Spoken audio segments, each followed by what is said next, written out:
Hello, listeners. My name is David, and welcome back to the second episode of Music Talk. I want to have Music Talk to be this sort of audio based, almost like a podcast type of series, where I like to simply just talk without having to focus a lot on video. It definitely makes it a bit more easier on me to make these sort of videos compared to something that has actual video in the background. I do understand that video is very helpful whenever it comes to teaching, but at least during Music Talk it could be seen as a more laid back alternative to teaching and learning. So in this episode I'm not exactly going to go over a lot about production or music theory, but instead I actually want to go over myself, since I haven't really introduced myself that well to this channel, especially since with all the production advice and music theory stuff I'm going to be teaching. I think it's about time that I show my credibility about all the music and production I know. Okay, so let's start from the start. My name is David, and I have pretty much been using Logic Pro or any sort of DAW for around 3 years. That also acquaints for the amount of music that I've sort of began to learn myself. And when it comes to actually teaching, this would actually be my first year learning how to properly teach music and production. So a little bit of backstory about myself. When I was young, I used to be a really big fan of video games. Specifically, I like playing a lot of Nintendo games, since that was pretty much my first console. A lot of the stuff that I liked about the Nintendo games was definitely the music.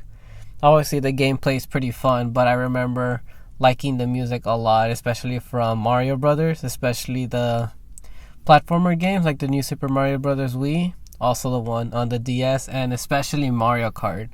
Right now, Mario Kart is still my favorite game of all time, and with the new Mario Kart World, it has an amazing soundtrack, so I am definitely a lot more into Mario music than I was before. Also, back then, I also got myself introduced with electronic music. One of my friends actually recommended me the channel NCS, which stands for No Copyright Sounds. And that was my first taste of what I felt as original or actual music, because back then I also was a firm believer that video game music is not really considered to be real music because it doesn't have lyrics or because it doesn't appear in the radio. But that's a whole topic for another day, of whether or not we want to classify video game soundtracks to be on par with, actual songs, radio songs, stuff like that. It did kind of lead me to believe that because the video game music isn't really that well known to the public, it's not really going to be much more than just music for a game. But that didn't really stop me from enjoying it.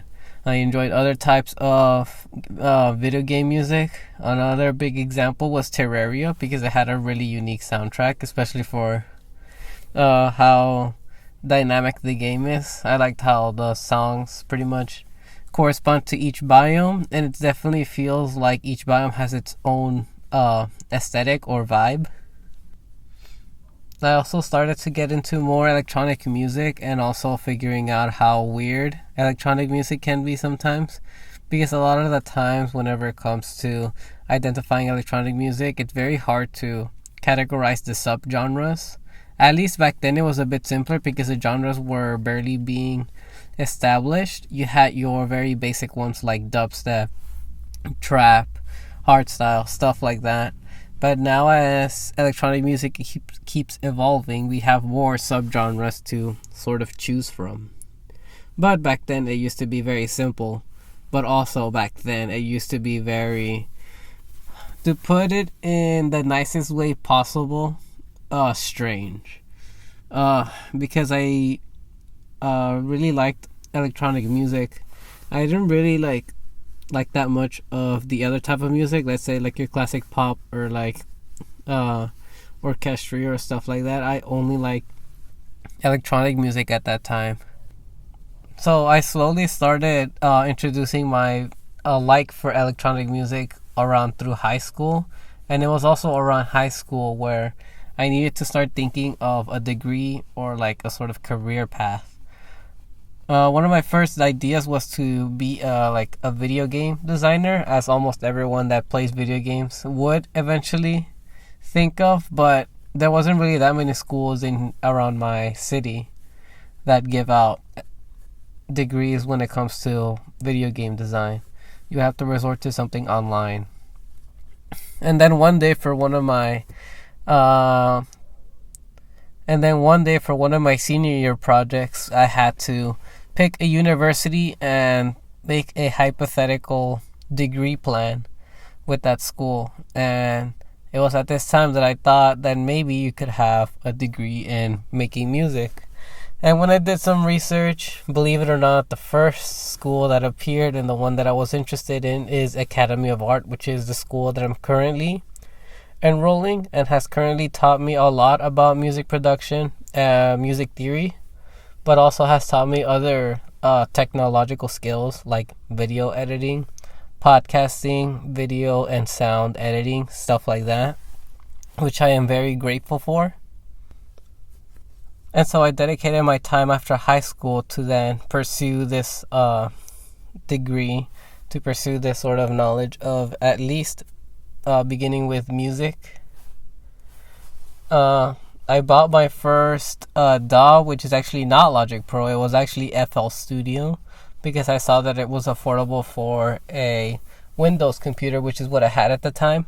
But the Academy did require Logic Pro, so I did make that change. And honestly, I think that was the best change I ever did. As a fun fact, I used FL Studio for, I would say, like less than a month, and I did not really enjoy it that well. I couldn't understand the program well. And with nothing guiding me besides, I guess, YouTube videos that you're supposed to technically use to guide yourself, I never really went anywhere with FL, not until the school taught me how to use Logic Pro. And then that's when I gained some traction on how to make music.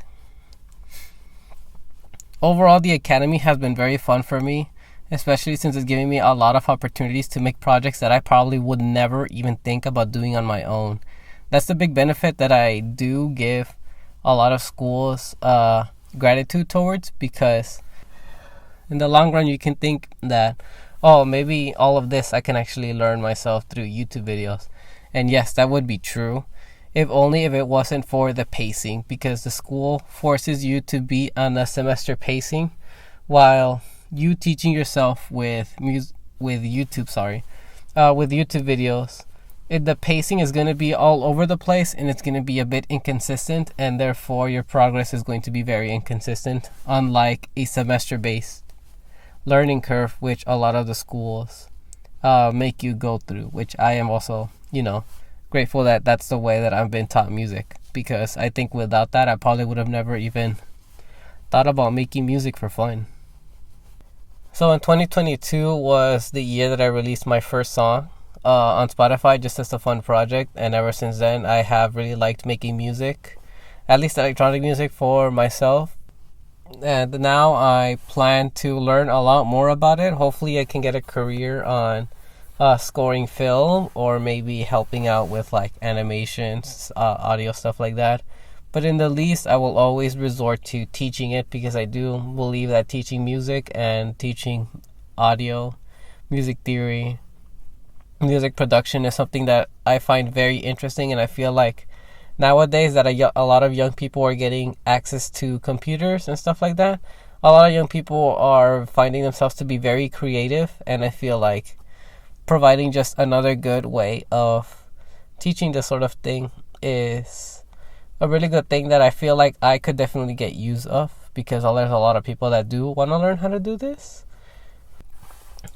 But yeah, those are my thoughts. That's my small little introduction to me.